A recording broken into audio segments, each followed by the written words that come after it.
You have power over your mind, not outside events. Realize this and you will find strength. Marcus Aurelius, what if I told you that her leaving wasn't the moment you lost everything, but the moment you were finally forced to meet the man you're meant to become? Right now, it probably feels like the ground disappeared under your feet. The silence hits harder at night. Your confidence feels cracked. You replay conversations, wonder what you did wrong, and question your worth. That pain feels personal, but it isn't unique. Men throughout history have faced loss, rejection, and abandonment. The ones who rose didn't beg, chase, or collapse. They rebuilt deliberately. Stoics understood something most men learn too late. When control is taken away from you, self-control is the only weapon left. This isn't about moving on fast or pretending you don't care. It's about reconstructing your identity from the inside out, stronger, calmer, and untouchable. In this video, I'll show you how to rebuild your mindset, your discipline, and your sense of purpose after she leaves, step by step, without shortcuts or false motivation. Watch till the very end, because the final principle is the one that separates men who stay broken from men who become unrecognizable. This isn't the end of your story. It's the beginning of your upgrade. Number 1, accept the loss without chasing closure. Accepting the loss without chasing closure is one of the hardest disciplines you'll ever practice. Not because it's complicated, but because every part of you wants to do the opposite. Your mind keeps reaching backward, replaying conversations, rewriting endings, inventing questions that feel urgent and unanswered. You tell yourself that if you just understood a little more, you'd finally be able to move on. But that's the trap. Closure, the kind you're craving, doesn't come from her words. It never did. It comes from your decision to stop handing your peace over to something you can't control. As Marcus Aurelius warned, you have power over your mind, not outside events. Realize this and you will find strength.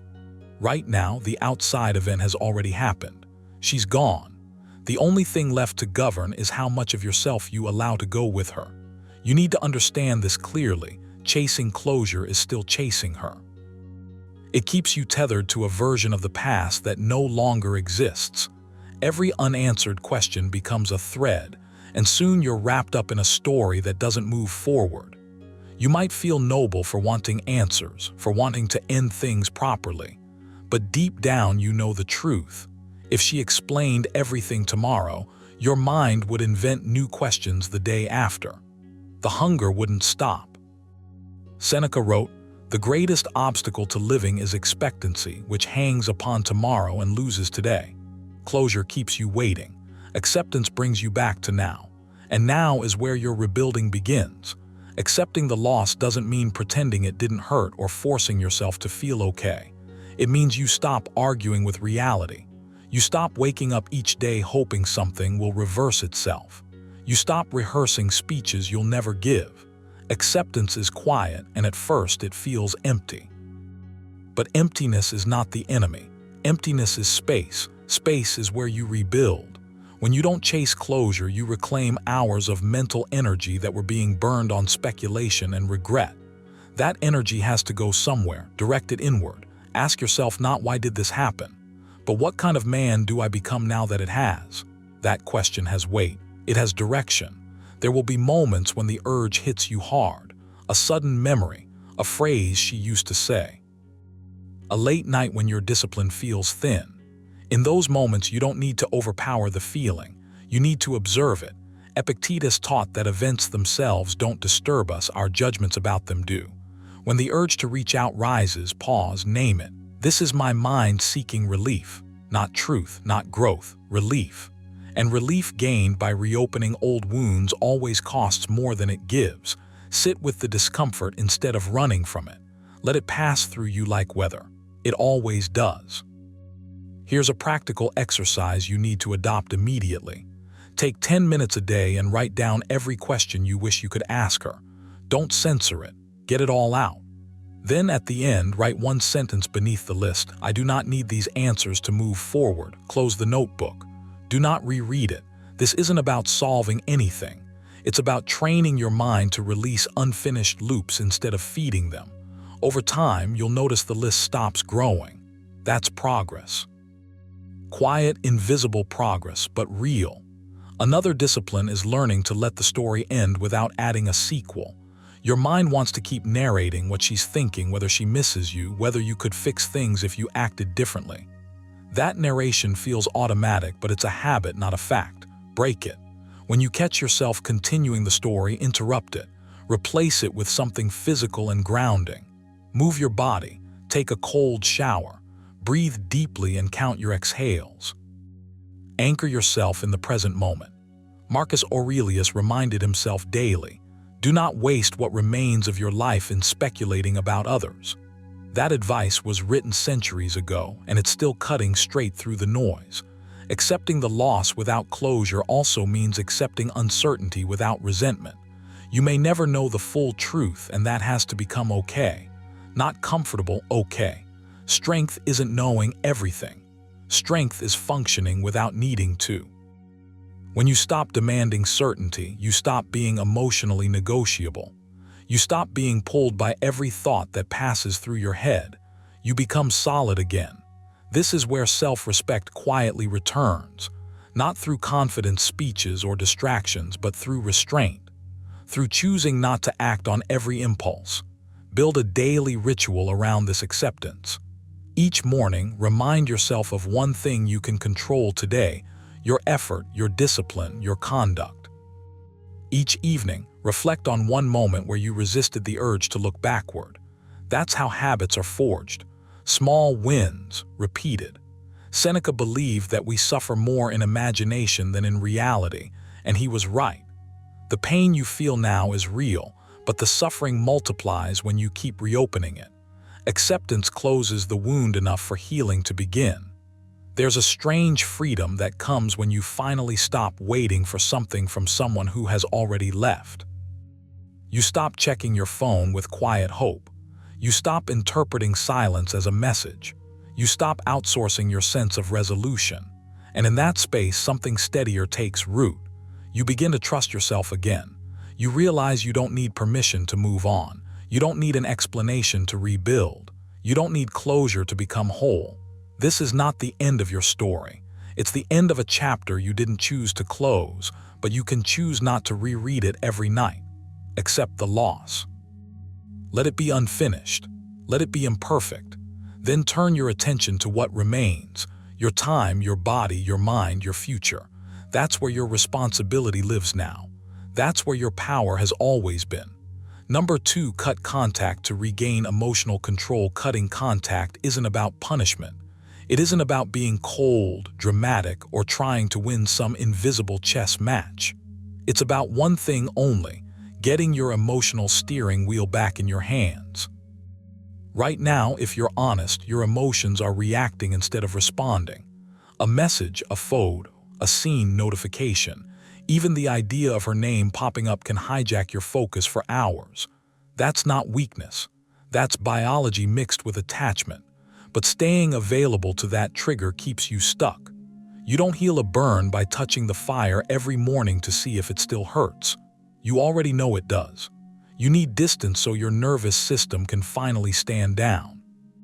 Stoicism has always understood this. Epictetus warned, if you wish to be invincible, make sure that no external thing has the power to disturb your inner peace.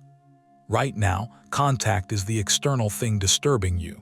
Every reply pulls you back into hope, resentment, curiosity, or regret. None of those emotions are neutral. All of them drain you. Cutting contact isn't erasing feelings. It's starving them so they lose their grip. Silence is not empty. It's a controlled environment where your mind can reset. Here's the hard truth most people avoid.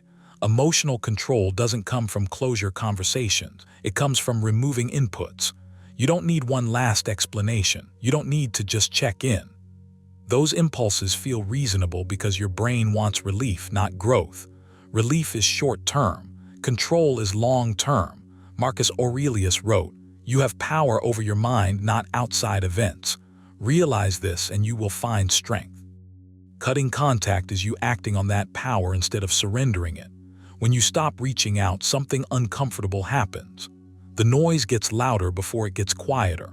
Thoughts surface that you've been avoiding. Memories replay, questions echo. That's not a sign you're doing it wrong, that's the detox. You're finally hearing your own mind without interference. Stay there. Don't numb it with scrolling through old conversations. Don't anesthetize it by imagining future scenarios. Let the discomfort rise and fall. It always does. Seneca said, "We suffer more often in imagination than in reality." Cutting contact forces imagination to burn itself out instead of being fed. You might tell yourself that cutting contact is immature or that strong people can stay friends. That's ego talking, not wisdom. Strength isn't measured by how much pain you can tolerate while pretending you're fine. Strength is choosing the environment that makes growth inevitable. Right now, contact keeps you emotionally reactive. No contact gives you space to become deliberate again. You're not running away, you're regrouping.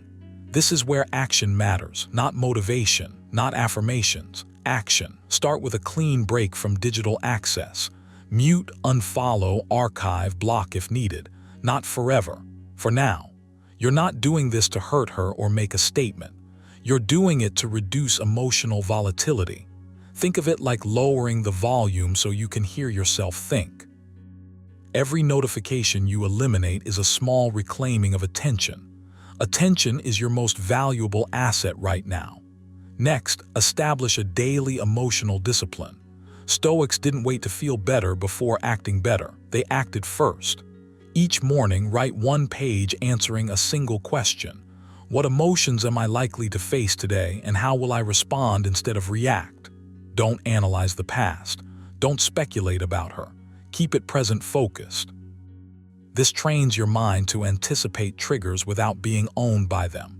In the evening, write one paragraph reviewing where you held control and where you slipped. No judgment, just observation. Progress requires awareness, not shame. You'll also need to redirect the energy that used to go into her. Energy doesn't disappear, it moves. If you don't choose where it goes, it will drift back to rumination. Create a physical anchor habit, something daily, something non-negotiable. Movement works because it grounds you in the body instead of looping in the mind. While doing it, repeat a simple Stoic reminder internally. This moment is mine, not the past, not the relationship. This moment, ownership begins here. At some point, the urge to reach out will spike. It always does. Prepare for it before it arrives. Write a short rule and commit to it. When I feel the urge to contact her, I will wait 24 hours and do one grounding action instead. Put it somewhere visible. Urges peak and pass like waves. You don't need to fight them. You just need to outlast them. Epictetus again. No man is free who is not master of himself. Every time you don't act on the impulse, you strengthen that mastery. You may worry that cutting contact means losing her forever. That fear is really about losing identity. You were someone in relation to her. Now you're being asked to meet yourself without that mirror. That's uncomfortable, but it's also the doorway to rebuilding.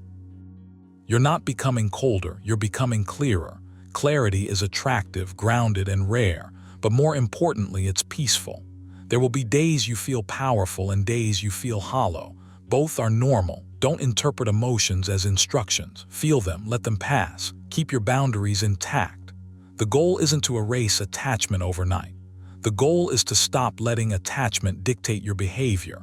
Over time, the emotional charge fades, not because you forced it to, but because you stopped feeding it. Cutting contact is an act of self-respect. It says, I value my stability more than temporary comfort. It's the quiet decision to rebuild from the inside out, not to prove anything, not to posture, but to become steady again. When your emotions are no longer pulled by someone else's presence or absence, you regain something priceless, inner command, and that's where rebuilding truly begins. Number 3, rebuild daily discipline before motivation. When she leaves, your mind wants to chase motivation like it's oxygen. You tell yourself you'll feel better first, then you'll act. You wait for the fire to come back, for clarity, for the surge of energy that makes everything make sense again. But this is where most people stay stuck. Discipline doesn't arrive after motivation. It's the other way around. Right now, motivation is unreliable. It flickers. It lies. It disappears the moment your emotions swell. Discipline, on the other hand, is something you can build even while you feel hollow, distracted, or heavy, especially then. This is the season where you stop asking how you feel and start asking what needs to be done today, even if your heart resists. Marcus Aurelius warned against waiting for ideal conditions when he wrote, "You have power over your mind, not outside events. Realize this and you will find strength." Strength doesn't begin with inspiration. It begins with structure. You rebuild yourself by laying down rails for your days, even when you don't feel like moving. You need to understand something simple and uncomfortable. Your emotions are loud right now, but they are not leaders. If you let them steer, you'll drift. Discipline is how you reclaim authority over yourself. Not extreme discipline, not punishing discipline. Just daily, boring, repeatable actions that signal to your nervous system that you are still in control. You wake up at a set time. You move your body, you clean your space, you eat with intention. You do the work you said you would do. None of this is about feeling good. It's about restoring trust with yourself. Every time you keep a small promise, something inside you tightens back into place. Seneca put it plainly, we suffer more often in imagination than in reality. Discipline shrinks imagination. It narrows your attention from what you lost to what you can do next. And that shift, repeated daily, is how stability returns. Right now, you don't need to reinvent your life. You need to simplify it. Strip your days down to a few non-negotiables and protect them like your life depends on it, because in a way it does. Decide on 3 daily anchors, that's it. No overload, no elaborate routines. Maybe it's waking up at the same hour, physical exertion for at least 20 minutes, and one focused work block without distraction. These are not goals, they are standards. You don't debate standards. You execute them. When your mind starts negotiating, when it whispers that today doesn't count, that you'll start tomorrow, that you're too drained, you answer with action, not argument. Epictetus reminded us, first say to yourself what you would be, and then do what you have to do. Not tomorrow, not when it feels right, today, as you are. Here's a practical exercise to ground this. Each morning, before anything else, write down exactly 3 actions that must be completed no matter your mood. Keep them small enough that resistance has no excuse, but meaningful enough that they matter. When you complete them, stop. Let that be enough for the day if needed. This trains consistency without burnout. Another exercise, at night, ask yourself one question only: did I keep my word to myself today? No storytelling, no emotional justification. Just yes or no. This builds self-respect faster than any affirmation ever could. Respect grows from evidence, not intention. There will be days when the silence hits harder, when the absence feels heavier than your discipline. That's when structure matters most. On those days, discipline becomes a container for your pain. It keeps it from spilling everywhere. It gives your grief a shape instead of letting it run wild. You're not suppressing emotion by acting. You're preventing it from consuming you. Marcus Aurelius wrote, "Do not let the future disturb you." You will meet it if you have to, with the same weapons of reason which today arm you against the present. Discipline is one of those weapons, quiet, reliable, always available. You may think discipline is cold or mechanical. It's not. It's compassionate. It's how you show up for yourself when no one else is around. It's how you rebuild dignity without applause. Motivation wants applause. Discipline doesn't care who's watching, and that's why it lasts. When motivation returns, and it will return to a stable foundation instead of chaos. But if you wait for it, you'll wait longer than you can afford. Another exercise, choose one habit that reinforces physical order, just one. Same time, same place every day. Treat it as sacred. Not because it's impressive, but because it's yours. Over time, this becomes a signal to your mind. I am dependable. And once you believe that about yourself again, everything else accelerates.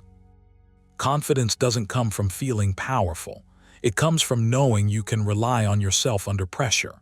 There's a temptation after loss to overanalyze, to dissect what went wrong, to replay conversations in search of control. Discipline pulls you out of that loop. It brings you back into your body, into the present, into action. Seneca warned against this mental spiraling when he said, "No man is more unhappy than he who never faces adversity, for he is not permitted to prove himself." This is your proving ground, not through dramatic gestures but through quiet repetition, through showing up when it would be easier to disappear. You are not rebuilding to impress anyone, not her, not the world. You are rebuilding so that when you look at yourself honestly, there is less disappointment in your reflection. Discipline is how you reduce that gap between who you are and who you know you can be, and it starts daily, unremarkable, uncelebrated, powerful. So stop waiting to feel ready. Stop asking if you're motivated enough. Decide instead to be disciplined enough to move without permission from your emotions. Build your days like bricks, one at a time. Some days the wall will barely rise, that's fine. Walls are built by showing up, not by rushing. You don't need to heal all at once. You need to act today, and then again tomorrow. That's how you rebuild yourself. Not in a moment, but in motion. Number 4, channel pain into physical strength when she leaves. The pain doesn't politely knock and wait for permission. It moves in fast. It sits in your chest, your jaw, your shoulders. It hums in the background when you wake up and spikes when you least expect it. You can fight it, numb it, drown it out, or you can do something far more powerful. You can use it, not in some dramatic, cinematic way, in a grounded, almost quiet way. You take that ache and you turn it into fuel for your body. You let pain teach you how strong you actually are. Right now, your body is charged with energy whether you like it or not. Stress hormones, restless thoughts, tension you didn't ask for. If you don't give that energy somewhere to go, it turns inward. It rots into bitterness, self-pity, and endless mental loops. The Stoics warned about this long before gyms existed. Marcus Aurelius wrote, "The impediment to action advances action. What stands in the way becomes the way." Your pain is not blocking your growth. It is the raw material of it. Physical effort gives it a direction. It turns chaos into structure. You don't need motivation. You already have something stronger, emotion. Pain is one of the most reliable sources of drive you'll ever have, but only if you stop treating it like an enemy. When your body moves under resistance, something changes. Your breathing deepens. Your thoughts simplify. The noise quiets down.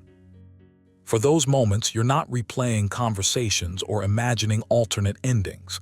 You're here, fully, present. Seneca said, "We suffer more in imagination than in reality." Physical strain pulls you out of imagination and forces you back into reality, where your hands shake, your muscles burn, and your mind has no room to wander. This isn't about punishing yourself. That's an easy trap. Pain doesn't need more pain layered on top of it. This is about transmutation. You take what hurts emotionally and you let it express itself physically, where it can be processed and released instead of recycled. Every rep, every step, every held breath is a way of telling yourself, without words, that you can carry weight and not collapse. That matters more than any affirmation you could repeat in the mirror. Some days you won't feel like moving. That's fine. You don't need to feel ready. You just need to begin. Start before your mind gets involved. The mind will always argue for comfort when it's wounded. The body, however, understands effort instinctively. Once you're in motion, something clicks. Not happiness, not relief, stability. A sense that even if things are broken, they are not out of control. Epictetus reminded us, first say to yourself what you would be, and then do what you have to do. You are becoming someone who doesn't fold under pressure. Act like it, even when you don't fully believe it yet. As you commit to physical discipline, you'll notice a subtle shift in how you carry yourself. Your posture changes, your gaze steadies. You feel heavier in a good way, more rooted. Strength has a way of bleeding into your identity. You stop asking, "Why did this happen to me?" and start asking, "What can I build with this?" That question alone is a turning point. Pain stops being a story you tell and becomes a tool you use. Here's something important, keep it simple. Complexity is avoidance in disguise. Choose movements that demand effort and attention. push, pull, carry, hold. Let your body remember what it was designed to do. When things burn, don't rush to escape the sensation. Stay with it. Breathe through it. That practice alone trains you to sit with discomfort instead of panicking. The same skill transfers quietly into your emotional life. When waves of grief or anger rise, you don't immediately run. You've trained yourself to stay. Use this as a daily ritual, not a temporary fix. Show up even when the sessions feel flat, especially then. Consistency builds trust with yourself, and trust is what often shatters after loss. Every time you keep a promise to your body, you repair a small piece of that trust. Over time, it compounds. You stop seeing yourself as someone who was abandoned and start seeing yourself as someone who endures. A simple exercise to anchor this: before you begin, take one slow breath and silently acknowledge what you're feeling. No analysis, just name it. Then move. When it gets hard, don't distract yourself. Count your breaths, feel the ground. After you finish, stand still for a moment. Let your heart rate settle. Notice that you're still here, still upright, still capable. That awareness matters. Another practice: when the urge to check messages, replay memories, or spiral hits, interrupt it with movement. Not aggressively, decisively. A short burst of effort can reset your nervous system more effectively than hours of thinking. You're teaching yourself that you don't have to obey every emotional impulse. You have agency. That's strength in its purest form. Over time, the pain will change. It won't vanish overnight, but it will lose its sharp edges. It becomes quieter, less personal. And you'll realize something almost surprising: your body feels different now. More alive, more solid. You've built something real while the world felt unstable. Marcus Aurelius wrote, "You have power over your mind, not outside events." Realize this and you will find strength.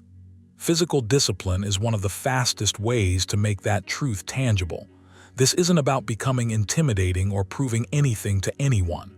It's about rebuilding your inner order through outer action. You're not trying to escape the pain. You're letting it work for you. Each session is a small act of self-respect. Each drop of effort says, "I'm still investing in myself, even now." And one day, without ceremony, you'll notice that the pain no longer defines your days. It exists, but it doesn't run the show. You're stronger not just in muscle, but in temperament, calmer, more grounded, harder to shake. You didn't suppress what hurt. You shaped it. You turned loss into leverage. And that's how you begin rebuilding yourself from the inside out. Number 5, remove habits that weaken self-respect. When she leaves, there's a quiet moment that follows the noise. Not the dramatic kind. The honest kind. And in that silence, you feel it clearly. Some of your habits no longer fit the man you want to become. This is where rebuilding actually starts, not with motivation, not with proving anything, but with subtraction. Removing the behaviors that quietly erode your self-respect. The ones that feel comforting in the short term but leave you smaller afterward. You already know which habits those are. You feel the drain immediately after you do them. Stoicism calls this living out of alignment with your nature. Marcus Aurelius wrote, "The soul becomes dyed with the color of its thoughts." But it's not just thoughts, it's repeated actions. What you do daily is what you become, whether you like it or not. Right now, your nervous system is looking for relief, distraction, numbness, anything to soften the edge, and that's understandable. But relief is not the same as restoration. Some habits don't look destructive on the surface. They look harmless, even justified, but they slowly train you to abandon yourself. Overconsumption, over-explaining, chasing validation, staying up too late, scrolling until your mind goes dull, replaying old conversations, indulging in self-pity disguised as reflection. These aren't moral failures. They're signals. Signals that part of you is trying to escape responsibility for your own standards. And here's the hard truth. Every time you act beneath your standards, you teach yourself that your word doesn't matter. Self-respect doesn't vanish overnight. It leaks out through repetition. Epictetus was blunt about this. How long are you going to wait before you demand the best for yourself? Not tomorrow, not after you heal. Now, healing doesn't come first. Discipline does. And discipline here doesn't mean punishment. It means choosing behaviors that let you look yourself in the eye at the end of the day without flinching. Start by cutting what weakens you, not gradually, cleanly. If a habit leaves you feeling smaller, foggier, or ashamed, even slightly, it has to go. You don't negotiate with what erodes your spine, you remove it. This phase will feel empty at first. That's normal. When you remove low-quality habits, you create space before strength fills it. Don't rush to fill that space with something flashy. Sit in it. Let the discomfort teach you what you were avoiding. Seneca warned, "It is not the man who has too little, but the man who craves more that is poor." Craving constant stimulation is a form of poverty. So is craving reassurance. So is craving to be seen. You rebuild self-respect by proving to yourself that you can endure your own presence without escaping it. Here's a practical exercise. Simple, uncomfortable, effective. For the next 7 days before you do anything habitual, pause for 3 seconds and ask yourself one question. Does this strengthen or weaken my self-respect? Not productivity, not pleasure, self-respect. If the answer is weaken, don't argue with it, walk away. That pause is where power lives. That pause retrains your identity. Over time, you won't need to ask the question.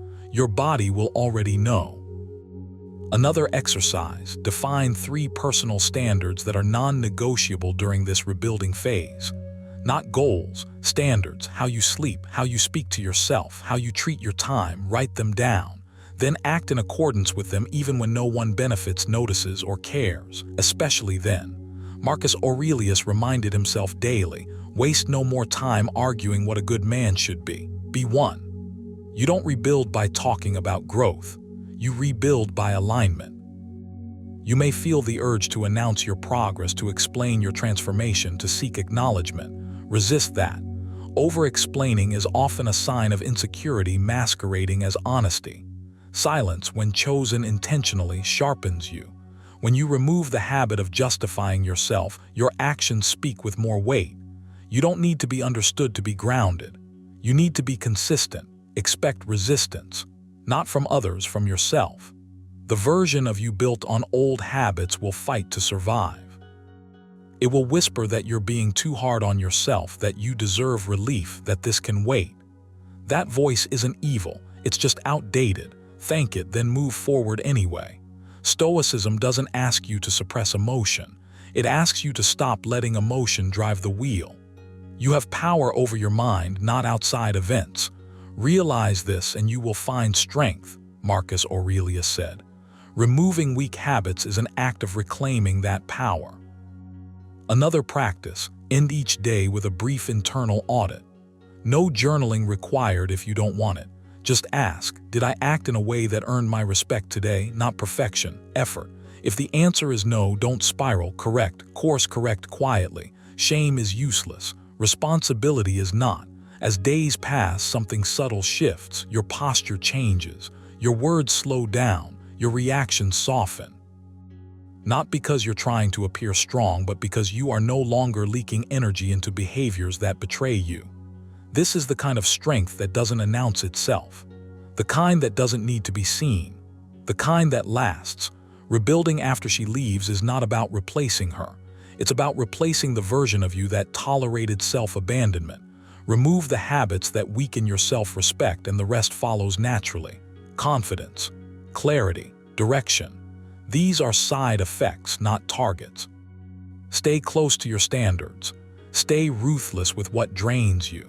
And remember, every time you choose alignment over impulse, you vote for the man you are becoming. One quiet decision at a time. Number 6, reclaim purpose beyond relationships. When she leaves, the silence that follows can feel heavier than the relationship ever did. Not because you lost her, but because a huge part of your direction was quietly tied to being us. Your plans, your motivation, even your sense of momentum were orbiting around the relationship, whether you noticed it or not. Now that orbit has collapsed and you're left floating. This is the moment that matters most. Not the breakup itself, but what you do after, when no one is watching and nothing is propping you up. This is where you reclaim purpose beyond relationships, real purpose, the kind that doesn't disappear when someone walks away. You don't rebuild by chasing another connection. You rebuild by remembering that your life was never meant to be centered on another person in the first place. You need to hear this clearly. Love is an addition, not a foundation. When a relationship becomes the foundation, everything else weakens without you realizing it. Your discipline softens. Your standards blur. Your goals become negotiable. And when the relationship ends, it feels like the floor caves in. The Stoics warned against this long ago. Marcus Aurelius wrote, "If you build your life on externals, you build it on sand." A relationship is external. Meaningful, yes. Powerful, absolutely, but still external. Purpose, on the other hand, is internal. It doesn't ask for permission. It doesn't leave.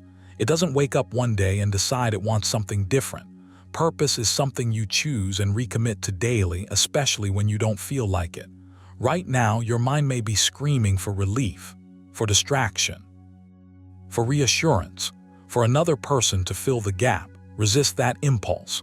Not because connection is bad, but because avoidance is expensive.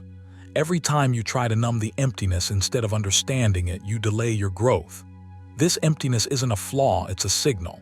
It's telling you that parts of you were outsourced, that your sense of meaning was leaning too heavily on being wanted, chosen, or validated. That doesn't make you weak. It makes you human. But now it's time to correct course. Purpose beyond relationships starts with recentering your identity. Ask yourself, not casually but seriously, who are you when no one is choosing you, when no one is watching, when no one is promising a future with you? The Stoic Epictetus said, "First say to yourself what you would be, and then do what you have to do." Not what you want to be admired for, not what makes someone stay. What you would be: stronger, calmer, sharper, more disciplined, more capable, more self-respecting. Purpose grows from character, not attachment. Here's a practical exercise, and it requires honesty. Take time alone and write down what you neglected while the relationship was your emotional center. Not in a blaming way, in a factual way. Your body, your craft, your ambition, your routines, your standards. Don't rush this. Let it sting a little. That sting is clarity returning. Then write down what kind of man you would respect if you met him today. Not perfection, direction. What does he do daily? How does he carry himself? How does he respond to pain instead of escaping it? This isn't fantasy, it's a blueprint. Now comes the hard part: acting without emotional fuel. Motivation will be inconsistent right now. Some days you'll feel driven, other days you'll feel hollow. Purpose doesn't wait for the right mood. Seneca put it simply, "We suffer more in imagination than in reality." Your mind will replay the loss, the what-ifs, the almosts. Let it pass through without letting it dictate your behavior. Each day, choose one action that reinforces self-respect. One, that's enough. Consistency beats intensity every time. Another exercise: strip your goals of romantic motivation. If no one were watching, if no one were impressed, if no one ever thanked you for it, what would still be worth doing? That's where your real purpose lies. Build for that, train for that, study for that, work for that. When your effort is no longer a performance, it becomes power. You stop negotiating with yourself. You stop waiting for emotional permission. You move because movement is who you are now. You'll notice something strange as you do this. The pain doesn't disappear immediately, but it changes shape. It becomes quieter, less dramatic, more manageable. That's because you're no longer asking the loss to define you. You're giving your days structure again. Direction. Wait. Marcus Aurelius reminded himself, "Do what nature demands, get on with it." Your nature isn't to collapse when someone leaves. Your nature is to adapt, to grow, to refine. There will be moments when loneliness tries to convince you that purpose is pointless without someone to share it with. That's a lie dressed up as longing. Purpose shared is beautiful, but purpose owned is essential. You must become someone who can stand alone without becoming bitter, closed, or restless. That's real strength. And ironically, it's what makes future relationships healthier. You stop needing them to complete you. You allow them to complement you. Here's one more exercise, and it's uncomfortable by design. For the next 30 days, remove anything that turns your attention outward when it should be turning inward. Excessive checking, emotional bargaining, replaying conversations. Instead, channel that energy into building a daily non-negotiable routine. Same wake-up time, physical movement, focused work. Reflection. Not because it's glamorous, but because it's grounding. Purpose thrives in structure. Understand this. Rebuilding yourself is not about becoming colder. It's about becoming rooted. You're not closing your heart, you're anchoring your life. When love returns, it should meet you already moving, already building, already whole. As Epictetus said, don't explain your philosophy, embody it. Let your actions speak now. Let your discipline carry you. Let your purpose outgrow the space the loss once occupied. She left. That chapter is closed, but your life didn't end, it just stopped revolving around the wrong center. Reclaim it. Build forward quietly, relentlessly, for you. Number 7, upgrade skills, income, and competence. When she leaves, there's a strange silence that follows. Not just in your phone, not just in your room, but in you. And in that quiet, you're faced with a brutal choice. You can stay exactly where you are, replaying old conversations, scrolling, numbing yourself, waiting for time to magically fix things. Or you can decide that this version of you ends here. This is where upgrading your skills, your income, and your competence stops being about ambition and starts being about survival. Not in a desperate way, in a grounded, deliberate way. This is about rebuilding yourself from the inside out, brick by brick, until you recognize the man in the mirror again and respect him. Right now, your mind wants comfort. That's normal. But growth doesn't come from comfort, it comes from direction. You don't need motivation first.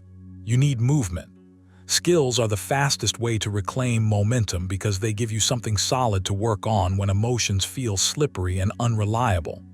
Pick something that forces your attention, something that stretches your thinking, something that makes you feel slightly stupid at first. That discomfort is not a sign you're failing, it's proof you're upgrading.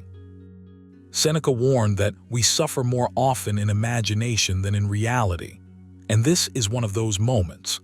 The mind dramatizes loss, but the hands can still work. Every focused hour spent learning, practicing, refining, this is you quietly reclaiming power. Income matters more than people like to admit, especially after loss. Not because money heals heartbreak, but because competence earns self-respect. When you can provide for yourself without panic, when you know you can handle your own life, something inside you steadies. You stop needing validation to feel okay. You stop bargaining with the past. You begin standing upright again. This doesn't mean chasing money with frantic energy. It means building value patiently. Ask yourself what skills compound. Ask yourself what version of you would be undeniable in 5 years if you stayed consistent instead of emotional. Then start behaving like that man today, even when your chest still feels heavy. Competence is deeper than skills and income. It's how you carry yourself through resistance. It's your ability to stay present when things get uncomfortable instead of escaping. Marcus Aurelius wrote, "If you are distressed by anything external, the pain is not due to the thing itself, but to your estimate of it." Read that again. You don't rebuild by fighting pain. You rebuild by refusing to let pain dictate your standards. Competence is waking up and doing what you said you would do yesterday. It's finishing things. It's keeping promises to yourself, especially the small ones no one else sees. Over time, this becomes an unshakable identity. Here's the truth you may not want to hear but need to. Heartbreak exposes gaps you ignored. Gaps in discipline. Gaps in focus. Gaps in self-trust. That doesn't make you weak, it makes you aware. And awareness is the starting line. Instead of asking why she left, ask what you can build. Instead of waiting to feel ready, act ready. Read when you don't feel like it. Practice when boredom hits. Train your mind to stay with the task instead of drifting into memory. You don't need intensity every day. You need consistency. The man who rebuilds is not dramatic, he's methodical. Use this as a daily exercise. Each morning, choose one skill to touch, even briefly. No pressure to master it today. Just show up. Then choose one action that improves your financial position even slightly. One email, one plan, one deliberate step. Finally, choose one behavior that increases competence, finishing what you start, cleaning your environment, structuring your time. At night, ask yourself one simple question: did I act like the man I'm becoming or the man I'm trying to escape? No judgment, just honesty. Stoicism isn't about suppressing emotion, it's about not being ruled by it. Some days you'll feel powerful. Other days you'll feel hollow. Don't negotiate with either mood. Keep moving. When you upgrade skills, income, and competence, you're not trying to impress anyone. You're stabilizing your inner world. You're becoming someone who doesn't crumble when affection is removed. Someone who can lose without losing himself. Epictetus said, "First say to yourself what you would be, and then do what you have to do. Decide who you are rebuilding into. Then let your daily actions argue on your behalf." This process won't announce itself. There's no applause, no sudden transformation montage. But one morning you'll notice something subtle. You'll sit a little straighter, you'll think more clearly, you'll feel less reactive. And the absence she left behind will no longer feel like a wound, it will feel like space. Space you filled with capability, space you earned. And from that place you don't chase, you choose.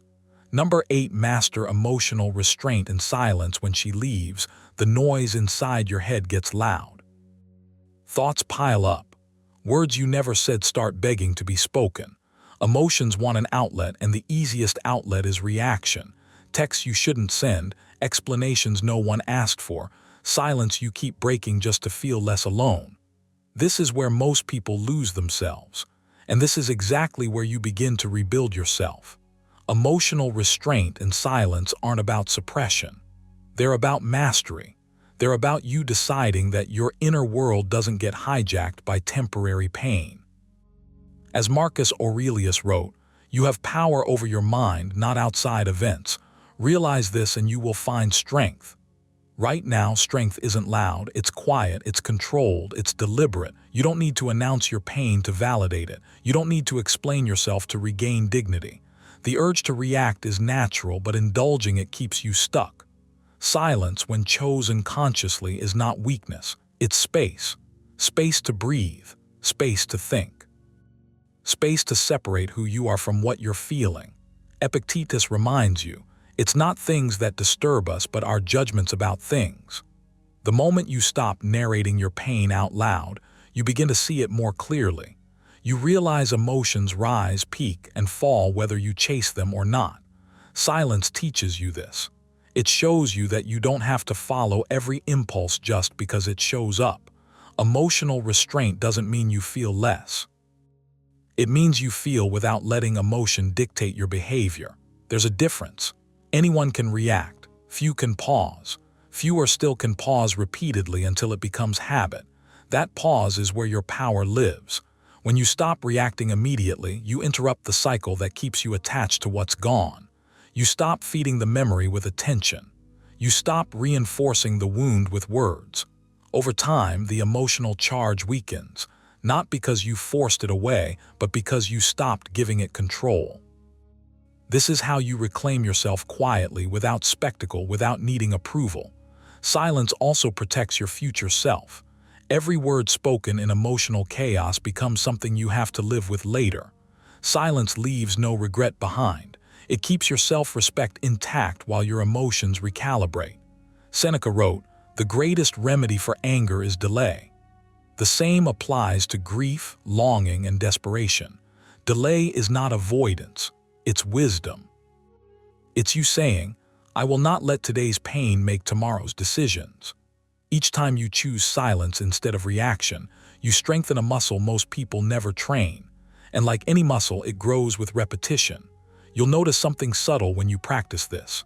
The world doesn't collapse when you don't respond. The urge fades faster than you expect. The mind calms when it realizes you're not going to obey every emotional spike.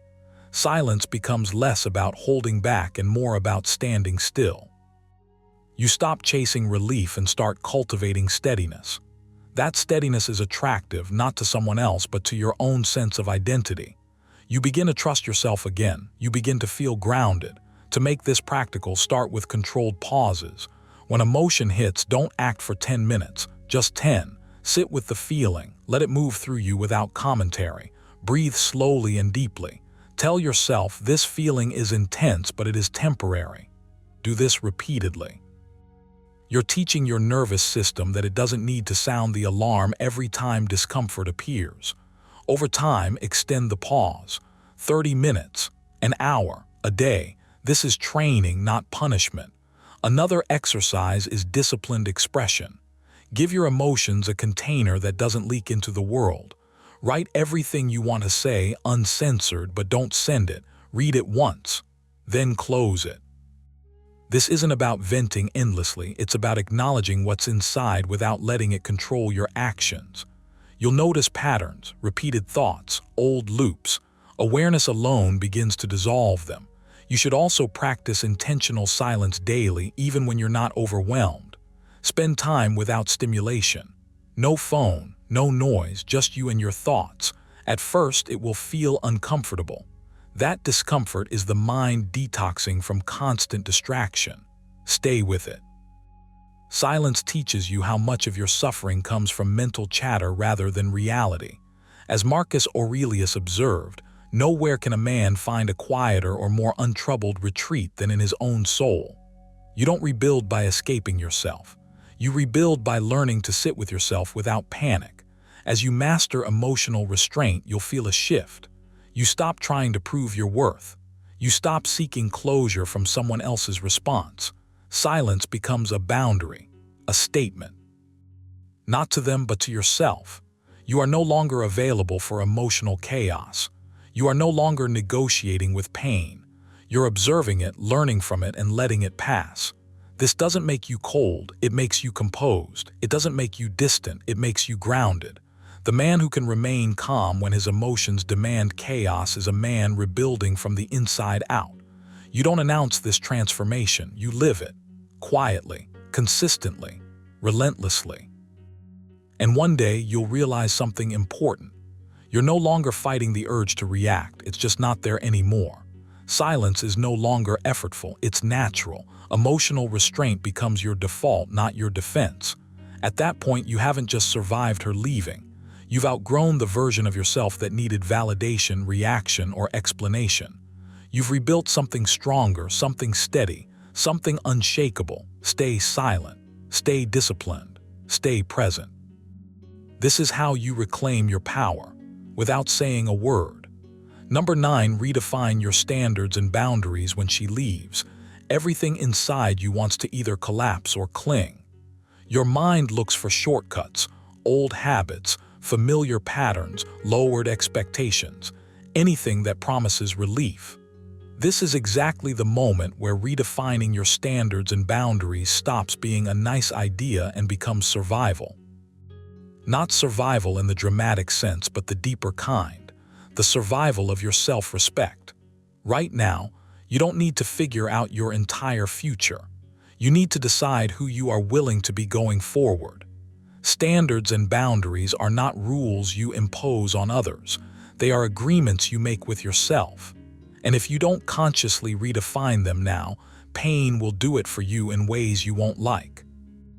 A hard truth you may not want to hear is this: the version of you who tolerated certain behaviors, accepted less than you deserved, or ignored your own inner warnings cannot lead you where you want to go next. That version did what it could with what it knew. You don't need to hate him. You need to outgrow him. Marcus Aurelius wrote, "If you are distressed by anything external, the pain is not due to the thing itself, but to your estimate of it." What you are redefining now is that estimate. You are deciding what gets access to your time, your energy, your attention, and your emotional investment. You are choosing what you will no longer negotiate away just to keep someone close. Standards begin internally, not socially. They are not about becoming colder or harder, they are about becoming clearer. Right now, clarity is your weapon. Ask yourself slowly and honestly what you allowed in the past that quietly eroded you. Not to shame yourself, but to mark the line you will not cross again. Standards are not punishments, they are filters. They protect your future self from repeating cycles that drain you. When you raise your standards, you are not demanding perfection from others. You are demanding integrity from yourself. Boundaries are where those standards become real. Without boundaries, standards are just thoughts that feel good when you're calm and disappear when you're lonely. A boundary is a line you enforce even when it costs you comfort, especially when it costs you comfort. Epictetus said, "If you want to improve, be content to be thought foolish and stupid." Translation: you will feel awkward, misunderstood, and uncomfortable when you stop explaining yourself, overgiving, or bending your limits to avoid tension. That discomfort is not a sign you're doing something wrong. It's a sign you're doing something new.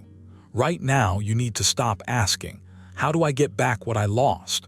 and start asking, "What kind of man would never abandon himself again?" That question changes everything. It shifts your focus from repairing the past to constructing the future. Redefining boundaries means you decide how much access someone earns before they receive your vulnerability, your loyalty, your emotional labor.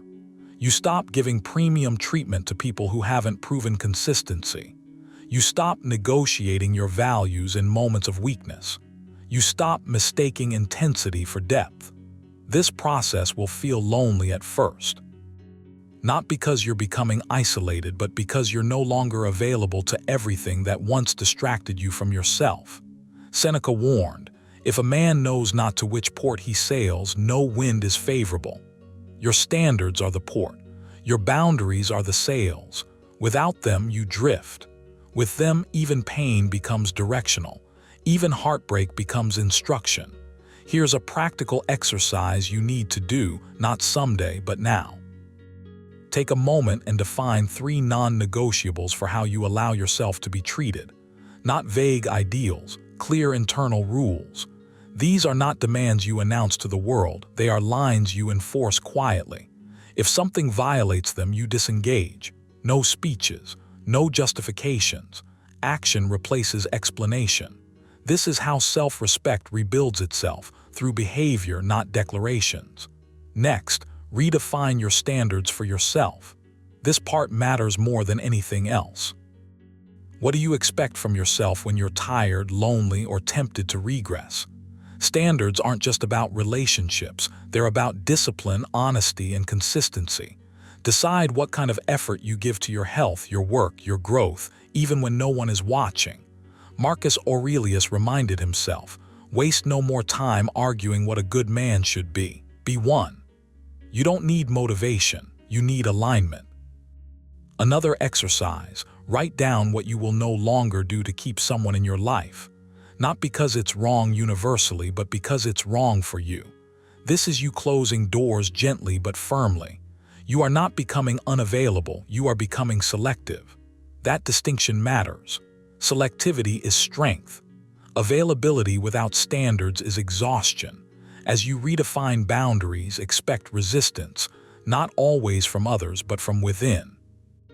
Old habits will whisper that you're being too rigid, too distant, too much. That voice is fear wearing nostalgia as a disguise. You are not obligated to remain who you were just because someone once loved that version of you. Growth demands separation, sometimes from people, always from old identities. The calm you're looking for doesn't come from distraction or replacement. It comes from internal order, from knowing where you stand before life pushes you. Boundaries create that order. They reduce chaos. They turn emotional noise into quiet confidence. When you know your limits, you stop chasing validation. You stop performing. You move slower but with intention. You speak less but with weight. And people feel that even if they don't understand it. Redefining your standards and boundaries is not a single decision, it's a daily practice. Every choice either reinforces the man you're becoming or resurrects the one you're leaving behind. Choose deliberately. Choose even when it's uncomfortable, especially then. Epictetus said, "First say to yourself what you would be, and then do what you have to do." This is that moment. You're not rebuilding to be accepted again. You're rebuilding so you never abandon yourself again. Number 10, become the version she can't replace when she leaves. There's a moment where everything feels strangely hollow. Not loud, not dramatic, just empty. And in that silence, your mind wants to do one thing: reach backward. rewind, fix, prove. But this is where your real work begins. Not by chasing what's gone, not by rehearsing conversations you'll never have, but by deciding something far more important. You will become a version of yourself that cannot be replaced. Not by her, not by anyone. And this isn't about revenge or showing off or some hollow transformation meant to be seen. It's about substance, about depth, about building something inside you that no departure can take away. Marcus Aurelius wrote, "Waste no more time arguing what a good man should be. Be one." That's your cue. Not tomorrow, not when the pain fades. Now, you don't rebuild yourself by asking, "How do I get her back?" You rebuild yourself by asking, "Who am I when no one is watching, validating, choosing me?" Because here's the uncomfortable truth. You were replaceable when parts of you were unfinished, inconsistent, and dependent. And that's not an insult. That's information. You don't become irreplaceable by being louder, nicer, or more agreeable. You become irreplaceable by being grounded, by being disciplined, by being so internally solid that your presence carries weight without you trying. Seneca said, "He who is brave is free." Freedom is what you're building now. Freedom from needing approval, freedom from emotional chaos, freedom from the idea that your worth rises and falls based on who stays. Right now, your emotions want to run the show. Let them speak, but don't let them drive. You don't suppress them, you structure them. That's the Stoic way. Feel the loss, but refuse to let it define your behavior. One practical exercise: every morning, sit still for 5 minutes and ask yourself one question. What kind of man do I act like today, regardless of how I feel? Not what feels good, not what numbs the pain, what aligns with strength. Write one sentence, just one, then live it. Action first. Emotion follows, not the other way around. Becoming the version she can't replace means raising your standards so high that you start disappointing your old self daily. You stop negotiating with weakness. You stop explaining yourself unnecessarily. You stop chasing closure and start building clarity. You don't need her to understand you anymore. You understand yourself. Epictetus put it plainly, "If you want to improve, be content to be thought foolish and stupid." Let that sink in. Growth often looks unimpressive at first. Quiet routines. Repetitions no one applauds. Choices that don't translate into instant relief. But this is where real power is forged, in consistency when no one is clapping. Your habits are your signature. Right now, they're either telling the story of a man who collapsed inward after loss or a man who sharpened himself through it. Choose deliberately. Sleep like it matters, because it does. Train your body not for aesthetics but for self-respect. Move every day, even when motivation is absent, especially then. Eat in a way that signals discipline, not punishment, and guard your inputs. What you watch, what you listen to, what you scroll through, it all either stabilizes you or weakens you. Ask yourself often, does this make me calmer, sharper, or stronger? If the answer is no, cut it without drama. You also need solitude, not isolation, but chosen stillness. This is where you confront yourself without distraction. No music, no phone, just you and your thoughts. At first, it will feel uncomfortable. Good. That's the point. Sit with the discomfort long enough and it turns into clarity. Another exercise: once a day, write down one behavior you need to stop and one you need to start. Keep it small. Precision beats intensity. Over time, this compounds into identity. And identity is what makes a man irreplaceable, not charm, not words, but who he is repeatedly. Understand this too. Becoming irreplaceable doesn't mean becoming perfect. It means becoming dependable to yourself. You keep promises you make in private. You don't quit when no one is forcing you to continue. You don't outsource your direction to emotions or circumstances. Marcus Aurelius reminded himself, "You have power over your mind, not outside events. Realize this and you will find strength." Every time you choose restraint over impulse, discipline over distraction, action over rumination, you reclaim a piece of that power. There will be days when you miss her. That doesn't mean you're failing. It means you're human, but don't romanticize the past or villainize yourself. Neither helps you build. When the memory hits, don't fight it, observe it, let it pass. Then return to what you're building. The future version of you doesn't need emotional chaos to feel alive. He moves with intention. He speaks when there's something worth saying. He knows silence is not emptiness, it's control. Eventually, something shifts, not overnight, quietly. You notice you're less reactive, more composed. You don't explain yourself as much. You don't feel the need to be chosen, you're choosing. That's when you realize the real win was never her return. It was your return to yourself, stronger, clearer, unshakable. So take this seriously, not dramatically, seriously. Build your body, discipline your mind, simplify your life, keep your word, practice restraint. Study wisdom that outlives emotion. And every night, ask yourself one final question before sleep. Did I act like a man I respect today? If the answer is yes, even slightly, you're on the path. And once you're on that path, replacement is no longer possible, because what you've built isn't dependent on anyone staying. If she walked away, let this be the moment you walk forward. Not in anger, not in desperation, but in quiet resolve. This chapter wasn't meant to destroy you. It was meant to strip you down so you could rebuild stronger, sharper, and more self-aware than ever before. Remember, the goal was never to be chosen.